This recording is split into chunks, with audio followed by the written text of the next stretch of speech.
From Cerbat Lanes and Kingman, we're here for the title matches of today's JBT event. Handicapped just a little ahead of Scratch, who's just getting started. That's Caitlin Hammer. She's the top seed in the handicap division, and she's getting 16 sticks against Josh Carney, who has been oh so close to winning his first career title the last couple months. Keep an eye on that.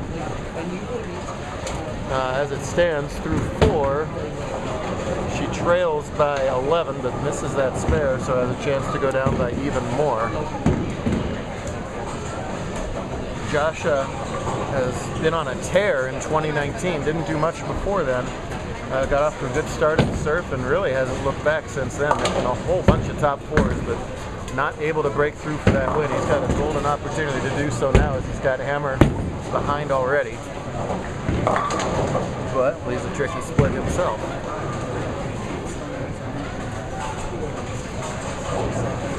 In the Scratch division, it's a battle of 2 of the best we've ever had to come out of Las Vegas, Joe Gerencer and Sergio Torres.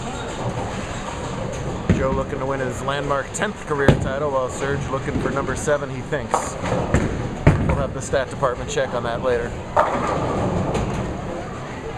Joe has looked tough in the finals so far, 220 to 190 over Brock Bivens, and doubling in the 10th for a 257 to 248 win over Solomon Salama, who has been relegated over there to the U17 match by him and Brock for that title. I'm sure Solomon is thrilled to have the ball right now. So Carney missed that split, so he only leads by 8 and whiffs the head pin there. Joe with that trademark super high backswing and just absolutely catches all of it at the release. Look at the pop he puts on this ball.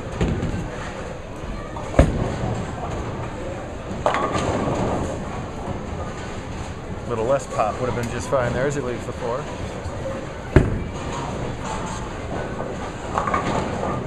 Not an easy pattern today. We both best 4, so you dropped your low game. Joe qualified a plus 93 for the 4 he kept, but dropped a 130. I wonder if that was a bad game or he started to use the second half of that game as practice. A little bit of strategy that comes into play there.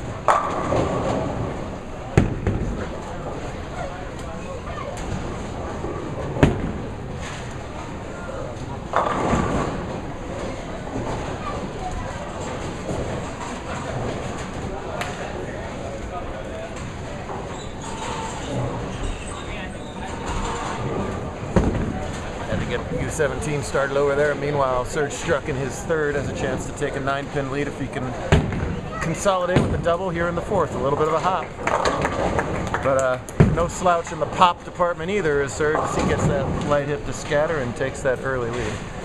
These 2 guys know each other very well. They considered doing this title match 1 ball, and I don't mean 1 ball each. I mean throwing one of Joe's balls for the title match. I think Serge was this close to going for it, but then he decided, I think I want to win another title here, so. Oh, as Carney saws that rack and gets no love. Again, 16 is the difference. Through 6 frame, he leads by 7. So the game is within a mark, as is this one. We have had some doozies of title matches here in Kingman over the years, so we'll see if we're in for another one today. I hope we are. Oh. Josh fidgets around and gets completely lost. Josh just got done beating Josh in the semifinals. That's Carney over Williams, 220 to 201. Williams, first-time finalist Catherine Schaffner, 203 to 201 in a squeaker in round 1. Josh gets that 2-handed ball to hook over there. So we got 6 bowlers remaining in the tournament in all the different divisions, and we have Joe, Mackenzie, and Brock putting their thumb in it, and we have Solomon, Sergio, and Josh not putting their thumb in it. Welcome to bowling in 2019, kids. And that 50-50 ratio surprises absolutely nobody anymore. Rapidly improving, Josh, too. It's his form is getting much better, but he wish he had that shot back. His 3.67 is trouble for him. It is so tough at any age and any ability level to not think about it when you're snake bit about something. And he has come so darn close to winning. It's got to be rattling around in his head, and you can't let that bother you. Yikes. That's twice in a row Joe's been high in the left-hand lane. This time he pays way more of a price, leaving an ugly 3-4 combo, which I didn't get on camera, and Joe's probably happy about that. Now Joe's blocking it, or just refused to show this 3-4 combo. Oh, there it is, ugly. He's definitely capable of making this. He might need to make this because Torres has a pretty good look. Not to be there. Sioux Falls way behind through 5 frames. Mackenzie's lone JBT title came in the tournament of non-champions, so she's a non-champ no more. Been given new life in this match. She can actually take the lead scratch with this spare.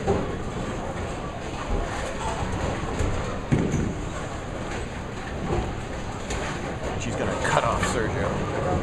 Rude.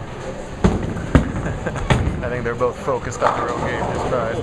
Oh. Torres gets the carry, and Mackenzie hooks by the 4, so she gives the open frame right back. It's the old war of attrition out there. Tough pattern.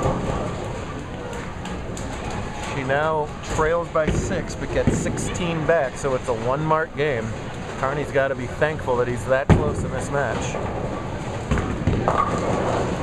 And another 8 count for Hammer.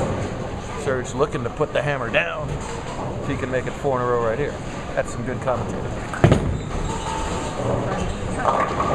Mama said turn, turn. It did exactly that. Sergio looks like he just caught the break of the year.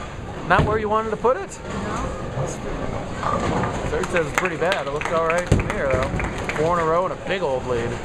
Hammer does get that spare in the 9th, and Carney's got to answer it here. Easier said than done, but put everything out of your mind and just bowl like you know how. If I could do that, I wouldn't be sitting here talking into this damn camera. But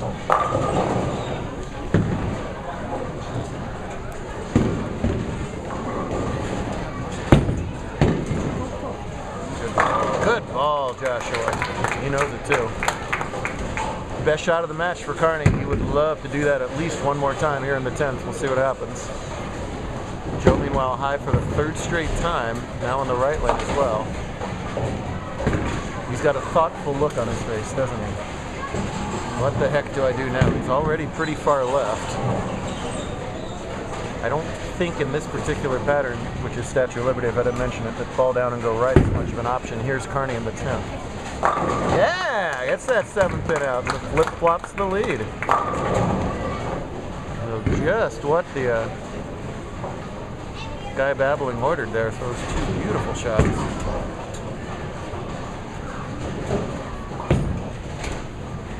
Well, and Joe, all of a sudden, after 220, 250, not get that ball off of the head pin.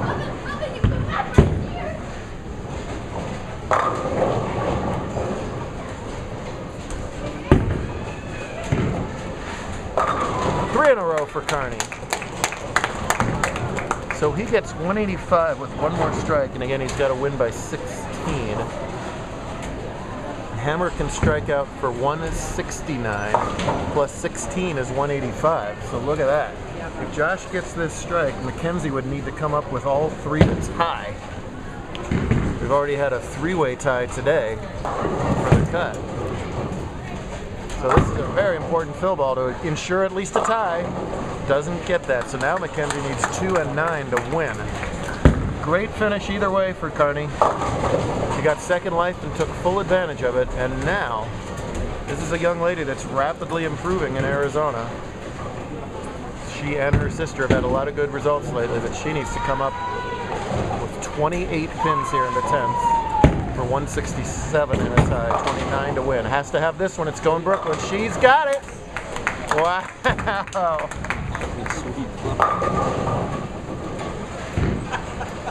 Brooklyn, Toledo, Staten Island, we don't care how they fall right there.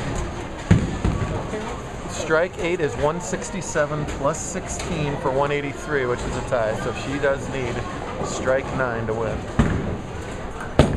Meanwhile, Sergio spared in the 7th. Comes back with a strike in the 10th. But here's Hammer from the must-have shot. It's Brooklyn again. Oh, and it's too far, Brooklyn. Oh, man. We still love you. Good job, Mackenzie. Oh.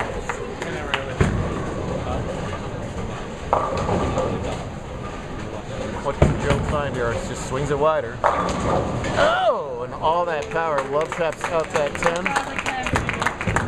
Great job by both bowlers, but after oh so many close calls, this guy right there is finally a JBT champion. Some love from the Pops. I think it's just barely starting to sink in.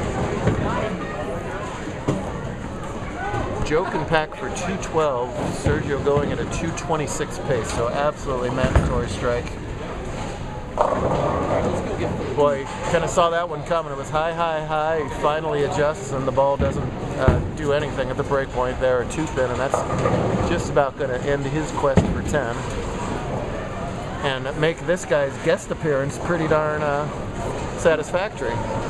This is his first JBT this season. I don't know what the heck he's been doing that's more important. I've been at school, I've been at work, I've been bowling adult stuff because I can. Well, you get down here and win these tournaments, Sergio.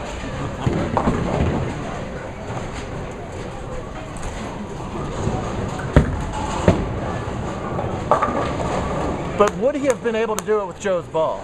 Is the question that will linger on all of our minds, at least for the next 10 seconds. No, yes. Yes, he won. And this guy won. What you got to say for yourself, winner? About time? Yes, it is. Congratulations. Yes, Mama, he won. Like 10 minutes ago. Okay. Crushing it. Oh, this is the other ball? So this is the ball that they almost decided to bowl the whole title match with. Now we'll get a better knowledge. Ah, see, now that's just, Joe was leaving 4 pins with that ball too. This would have been a totally different game, obviously.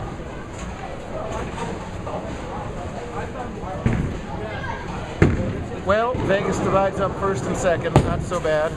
There's a way to finish.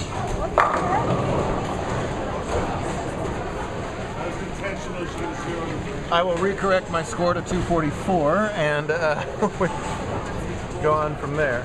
We'll get some bonus coverage of Brock and Solomon in U17, and we'll do it all over again tomorrow.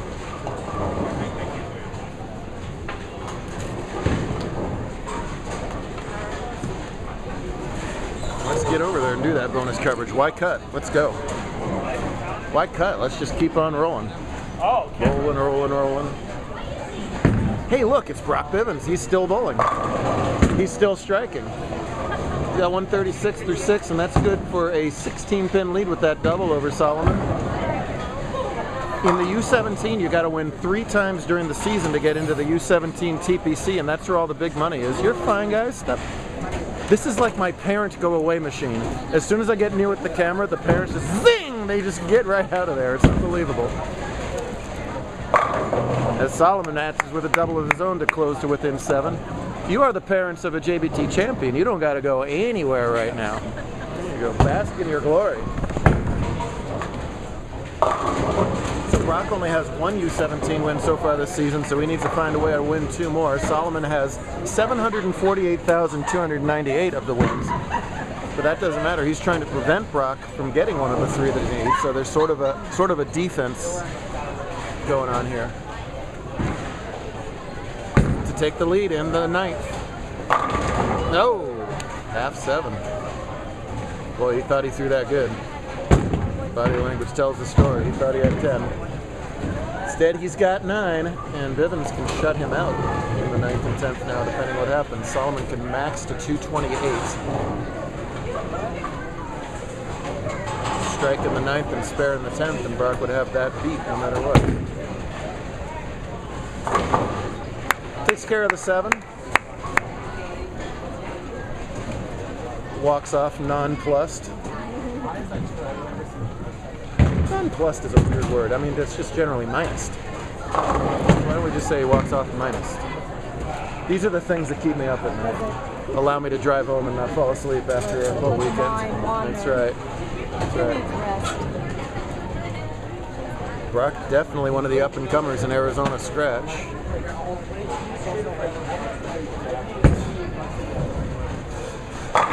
Cheers at 10 in the pit. Not the big flashy hook game that you see out of a lot of bowlers, but he's an extremely accurate bowler, and that can definitely pay dividends over the long format that we run when they get a little squirrely. There's that guy named Norm Duke on TV that throws them straight and keeps beating people half his age. But then there's two-handers too that have their occasional moments. Yeah. Did you ever think you were going to win after all those close calls? Did you think I had my chance and blew it? Did that ever cross your mind? And you persevered. Good for you. It's hard to win these guys. Mark should lock it up, but he goes light, and boy, he catches a really good break there. With that pin rolling around, it almost took out the 2 and not the 5, which would have left him with a really difficult 4-5 to have to shoot out to shut out Salama. Instead, a much easier 2-4 to do the job here.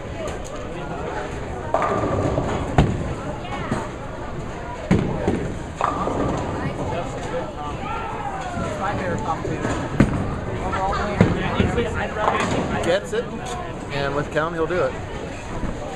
Aside of just squeezing into the cut, this guy had an interesting day. He won a 3-way roll-off for one spot, and he got so excited he started spilling things everywhere and just knocking people around, knocking disabled people off their crutches. I mean, it was really just That is not what happened. Man, what a G. That is what happened, yes. Oh, is that what? That's what happened. That's what happened.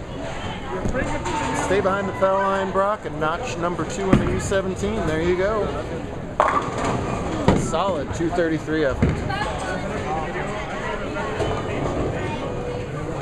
Listen, beating Solomon in anything isn't it? Beating Solomon in a game of tiddlywinks is impressive, let alone a game of bowling. Oh, I actually wouldn't know how to play tiddlywinks if you were. Whoa! You stupid 7-pin! Don't you know who this is?